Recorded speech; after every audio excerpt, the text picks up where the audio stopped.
Good morning and नमस्कार दोस्तों, स्वागत है आप सभी का आपके अपने YouTube channel GK search engine पर। तो दोस्तों आज है 11 मार्च और 11 मार्च से रिलेटेड राजस्थान करंट अफेयर्स के जितने भी इम्पोर्टेंट क्वेश्चन हैं उन सभी को हम इस वीडियो में डिस्कस करने वाले हैं। तो पूरा वीडियो बहुत ध्यान से देखना और वीडियो के एंड में मैं आपसे एक क्वेश्चन भी पूछूंगा जिसका आंसर आप सभी को कमेंट बॉक्स में देना है। कल के वीडियो में मैंने आपसे एक क्वेश्चन पूछा था जो था केंद्र सरकार की ओर से दिल्ली के विज्ञान भवन में सशक्त पंचायत नेत्री अभियान के तहत राजस्थान की किस महिला सरपंच को सम्मानित किया गया था। तो राष्ट्रीय स्तर पर राजस्थान की महिला सरपंच सविता राठी, इनको ये पुरस्कार मिला था, यानी कि बी ऑप्शन यहाँ पर बिल्कुल सही था। जिन दोस्तों ने बी ऑप्शन कमेंट बॉक्स में सही जवाब दिया था उनको हार्दिक शुभकामनाएं। तो केंद्र सरकार की ओर से दिल्ली के विज्ञान भवन में सशक्त पंचायत नेत्री अभियान आयोजित हुआ। इस राष्ट्रीय स्तरीय समारोह में पंचायत में नवाचार करने वाली महिलाओं को सम्मानित किया गया था। अभियान में राजस्थान की गोपालपुरा चूरू ग्राम पंचायत की सरपंच सविता राठी को भी सम्मान मिला था। सविता राठी राजस्थान की एकमात्र महिला सरपंच है जिन्हें पंचायत में बेहतरीन कार्य करने के लिए पुरस्कार दिया गया है। तो चलिए शुरू करते हैं आज के राजस्थान करंट अफेयर्स। पहला क्वेश्चन है, हाल ही में किस राज्य में दिव्यांगजन के लिए समान अवसर पॉलिसी, जी हाँ समान अवसर नीति है, वो लाए जाने को लेकर मंजूरी प्रदान की गई है। तो राजस्थान में इस प्रकार की नीति लाई जाएगी, यानी कि सी ऑप्शन यहाँ पर बिल्कुल सही है। आइए जानते हैं इम्पोर्टेंट फैक्ट्स। तो दिव्यांगजन के लिए समान अवसर नीति ये राजस्थान में लागू होगी, इसको लेकर मंजूरी प्रदान की गई है राजस्थान सरकार के द्वारा। यह नीति है वो सभी विभागों, कार्यालयों, स्वायत्त शासन संस्थाओं और राज्य सरकार के नियंत्रण में आने वाले संस्थानों में लागू होगी। विशेष योग्यजनों को यथासंभव रोटेशनल ट्रांसफर से मुक्त रखा जाएगा। स्थानांतरण अथवा पदोन्नति पर विशेष योग्यजन कार्मिकों को और ऐसे कर्मचारियों को गंभीर विकलांगता वाले बच्चों के माता पिता है उन्हें वरीयता विकल्पों को प्राथमिकता दी जाएगी। नेक्स्ट क्वेश्चन है, राजस्थान स्वेच्छा ग्रामीण शिक्षा सेवा नियम 2010 के अंतर्गत नियुक्त शिक्षकों के पद नाम प्राध्यापक, उसके स्थान पर क्या किया गया है। तो जी हाँ दोस्तों, अब प्राध्यापक के स्थान पर आचार्य नाम किया गया है, यानी कि बी ऑप्शन यहाँ पर बिल्कुल सही है। आइए जानते हैं इम्पोर्टेंट फैक्ट्स। तो राजस्थान स्वेच्छा ग्रामीण शिक्षा सेवा नियम 2010 के अंतर्गत जो नियुक्त शिक्षकों के पद नाम प्राध्यापक के स्थान पर अब सहायक आचार्य, सह आचार्य एवं आचार्य होंगे। वर्ष 2007 में समाप्त हो चुके जनशक्ति एवं गजेटियर्स विभाग से जुड़े राजस्थान जिला गजेटियर सेवा नियम 1980 को भी विलोपित किया जाएगा। नेक्स्ट है, राजस्थान में राष्ट्रीय फैशन प्रौद्योगिकी संस्थान जोधपुर द्वारा शिल्प बाजार 2025 का आयोजन कब किया गया है। तो इसका आयोजन 7 से लेकर 8 मार्च तक हुआ था, यानी कि बी ऑप्शन यहाँ पर बिल्कुल सही है। आइए जानते हैं इम्पोर्टेंट फैक्ट्स। तो राष्ट्रीय फैशन प्रौद्योगिकी संस्थान जोधपुर के द्वारा शिल्प बाजार 2025 इसका आयोजन हाल ही में जोधपुर में किया गया था। यह 7 से लेकर 8 मार्च 2025 तक राष्ट्रीय फैशन प्रौद्योगिकी संस्थान जोधपुर में आयोजित हुआ था। नेक्स्ट है, हाल ही में राजस्थान के किस जिले में स्थित विश्वकर्मा कौशल विश्वविद्यालय को अत्याधुनिक तकनीक प्रशिक्षण केंद्र के रूप में विकसित किया जाएगा। जी हाँ दोस्तों, विश्वकर्मा कौशल विश्वविद्यालय ये राजस्थान की राजधानी जयपुर में स्थित है और इस विश्वविद्यालय को आधुनिक तकनीकी प्रशिक्षण केंद्र के रूप में विकसित किया जाएगा। आइए जानते हैं इम्पोर्टेंट फैक्ट्स। तो राजस्थान में विश्वकर्मा कौशल विश्वविद्यालय को आधुनिक तकनीकी प्रशिक्षण केंद्र के रूप में विकसित किया जाएगा। विश्वकर्मा कौशल विश्वविद्यालय राजस्थान के जयपुर में स्थित है। इसकी घोषणा राजस्थान सरकार के द्वारा कैबिनेट की मीटिंग में की गई थी। नेक्स्ट है, हाल ही में मुख्यमंत्री अनुवर्ती कोचिंग योजना के तहत आगामी वर्षों में कितने छात्र छात्राओं को मुफ्त कोचिंग सुविधा उपलब्ध करवाने का लक्ष्य रखा गया है। यहाँ दोस्तों, वर्तमान में मुख्यमंत्री अनुवर्ती कोचिंग योजना जिसमें प्रतियोगी परीक्षाओं की तैयारी करवाई जाती है, वर्तमान में इसका लाभ 30,000 छात्रों को मिल रहा है और आगामी वर्षों में सरकार के द्वारा इसका लाभ है वो बढ़ाकर 50,000 छात्रों तक किया जाएगा, यानी कि सी ऑप्शन यहाँ पर बिल्कुल सही है। आइए जानते हैं इम्पोर्टेंट फैक्ट्स।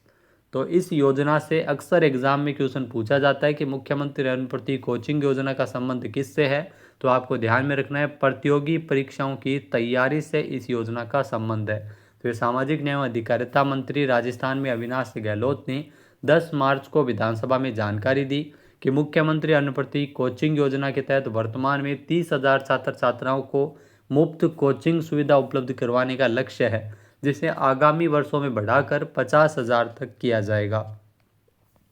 नेक्स्ट है, राजस्थान सरकार के द्वारा पायलट प्रोजेक्ट के रूप में फार्मर्स रजिस्ट्री स्कीम किस जिले से शुरू हुई है। यहाँ दोस्तों राजस्थान सरकार के द्वारा इस स्कीम की शुरुआत है वो राजस्थान के सीकर में की गई है। जहाँ दोस्तों पायलट प्रोजेक्ट के रूप में फार्मर्स रजिस्ट्री स्कीम जो राजस्थान के सीकर में शुरू हुई है, ए ऑप्शन यहाँ पर बिल्कुल सही है। आइए जानते हैं इम्पोर्टेंट फैक्ट्स। तो राजस्थान सरकार के द्वारा किसानों को बड़ी सौगात दी है। यहाँ प्रदेश के किसानों का अब रिकॉर्ड है वो ऑनलाइन रहेगा, जिसमें एक क्लिक के माध्यम से किसानों को उनकी पूरी जानकारी मिल सकेगी। राजस्थान सरकार के द्वारा राज्य में फार्मर्स रजिस्ट्री स्कीम जो शुरू हुई थी और इस स्कीम के तहत ग्राम पंचायत स्तर पर शिविर भी आयोजित किए गए। यहाँ रजिस्ट्रेशन करवाकर किसान यूनिक आईडी प्राप्त कर सकता है, यूनिक आईडी नंबर प्राप्त कर सकता है। प्रदेश में सीकर जिले में पायलट प्रोजेक्ट के रूप में इसकी शुरुआत हुई थी और वहाँ सफल रहने पर सरकार के द्वारा फरवरी से इसे पूरे प्रदेश में भी शुरू किया गया था। नेक्स्ट है, राजस्थान सरकार के द्वारा ग्राम पंचायतों में किसको प्रशासक नियुक्त किए जाने का फैसला लिया गया है। तो राजस्थान सरकार के द्वारा अब ग्राम पंचायतों में सरपंच को प्रशासक के रूप में नियुक्त करने का निर्णय लिया है, यानी कि सी ऑप्शन यहाँ पर बिल्कुल सही है। आइए जानते हैं इम्पोर्टेंट फैक्ट्स। तो राजस्थान सरकार ने पंचायती राज अधिनियम 1994 की धारा 95 के तहत शक्तियों का प्रयोग करते हुए एक महत्वपूर्ण निर्णय लिया है। यहाँ राज्य की उन ग्राम पंचायतों जिनका कार्यकाल 31 जनवरी 2025 तक समाप्त हो रहा है, जिनके चुनाव अपरिहार्य कारणों से आयोजित नहीं हो पा रहे हैं, वहाँ प्रशासक नियुक्त किए जाएंगे। राजस्थान सरकार ने 16 जनवरी को सरपंचों को प्रशासक नियुक्त करने का आदेश जारी किया है। राजस्थान में 6,759 ग्राम पंचायतों का कार्यकाल जनवरी 2024 को समाप्त हुआ और इस प्रकार राजस्थान सरकार ने निर्णय लेते हुए सरपंच संघ के प्रतिनिधि मंडल से चर्चा के बाद में सरपंचों ने योजना पर अपनी सहमति जताई थी। नेक्स्ट है, राजस्थान के किस जिले में माताओं को ट्रेनिंग देने के लिए अपनी तरह का जो पहला अनूठा ट्रेनिंग सेंटर वात्सल्य ट्रेनिंग सेंटर शुरू हुआ है। यहाँ दोस्तों माओं को ट्रेनिंग देने के लिए अपना जो अनोखा ट्रेनिंग सेंटर है वो वात्सल्य ट्रेनिंग सेंटर ये कोटा में शुरू हो चुका है। बी ऑप्शन यहाँ पर बिल्कुल सही है। आइए जानते हैं इम्पोर्टेंट फैक्ट्स। तो कोटा में पूरे देश भर की माओं को ट्रेनिंग देने का अपनी तरह का पहला और अत्याधुनिक अनूठा ट्रेनिंग सेंटर वात्सल्य ट्रेनिंग सेंटर शुरू हुआ है। इसमें साइकोलॉजिकल, एकेडमिक और फिटनेस ट्रेनिंग एवं माताओं को दी जा रही है। ये ट्रेनिंग इसलिए दी जा रही है ताकि देश भर से आए स्टूडेंट्स की माएँ भीतर से मजबूर नहीं मजबूत बन सके और अपने बेटे बेटियों को यानी जो कोचिंग कर रहे हैं कोटा में उन स्टूडेंट्स को किसी भी परीक्षा में असफल होने पर समाज से लड़ने की ताकत उन्हें प्रदान कर सके, क्योंकि कोटा में आए दिन सुसाइड के मामले सबसे ज़्यादा आ रहे हैं। नेक्स्ट है, हाल ही में 54वां राष्ट्रीय सुरक्षा सप्ताह कब मनाया गया है। तो 54वां राष्ट्रीय सुरक्षा सप्ताह 4 से लेकर 10 मार्च तक मनाया गया है, यानी कि बी ऑप्शन इस क्वेश्चन का बिल्कुल सही है। आइए जानते हैं इम्पोर्टेंट फैक्ट्स।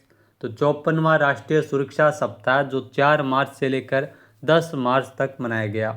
54वें राष्ट्रीय सुरक्षा सप्ताह ने सभी क्षेत्रों में सुरक्षा जागरूकता और दुर्घटना रोकथाम को बढ़ावा दिया। राष्ट्रीय सुरक्षा परिषद द्वारा आयोजित इस वर्ष का जो विषय है वह safety and well being crucial for विकसित भारत, जो भारत के 2047 विकास दृष्टिकोण के अनुरूप है। कार्यक्रमों में कार्यशालाएं, सुरक्षा अभ्यास, जागरूकता अभियान और प्रशिक्षण कार्यक्रम शामिल थे, जिसमें मुख्य रूप से कार्यस्थल और सार्वजनिक सुरक्षा उपायों पर जोर दिया गया। नेक्स्ट है, ग्लोबल टेररिज्म इंडेक्स 2025 में भारत कौन से स्थान पर है। तो ग्लोबल टेररिज्म इंडेक्स 2025 में भारत है वो 14वें स्थान पर है, यानी कि सी ऑप्शन यहाँ पर बिल्कुल सही है। आइए जानते हैं इम्पोर्टेंट फैक्ट्स। तो ग्लोबल टेररिज्म इंडेक्स 2025 जिसमें आतंकवाद से प्रभावित देशों की जानकारी है। बुर्किना फासो दुनिया में सबसे सर्वाधिक आतंकवाद से प्रभावित देश है तथा पाकिस्तान इस सूची में दूसरे स्थान पर है। भारत की अगर बात करें तो भारत आतंकवाद जी हाँ ग्लोबल टेररिज्म इंडेक्स 2025 में 14वें स्थान पर है। रिपोर्ट के अनुसार इस बार विश्व में आतंकवाद की संख्या में वृद्धि हुई है। आतंकवाद से प्रभावित देशों की संख्या 58 से बढ़कर 66 हो गई है। अब बात करते हैं आज के हमारे क्विज की, जिसका आंसर आप सभी को कमेंट बॉक्स में देना है। तो आज का क्विज है, राजस्थान के जयपुर में 8 से 9 मार्च को आईफा अवार्ड 2025 का कौन सा संस्करण आयोजित हुआ। एक बार फिर से सुनिएगा, राजस्थान के जयपुर में 8 से लेकर 9 मार्च को आईफा अवार्ड 2025 का कौन सा संस्करण आयोजित किया गया था। सही आंसर आपको कमेंट बॉक्स में देना है, और अगर ये वीडियो आपको पसंद आए तो इसे आप लाइक और शेयर करना बिल्कुल ना भूलिएगा। चैनल पर नए जुड़े हो, सब्सक्राइब नहीं किया है तो भी सब्सक्राइब बटन पर क्लिक करें। इस वीडियो की जो PDF फाइल है वो आप वीडियो के डिस्क्रिप्शन बॉक्स के माध्यम से डाउनलोड कर सकते हैं। क्वेश्चन आंसर आप वोट करके भी कर सकते हैं। वीडियो देखने के लिए धन्यवाद। जय हिंद, जय भारत, जय राजस्थान।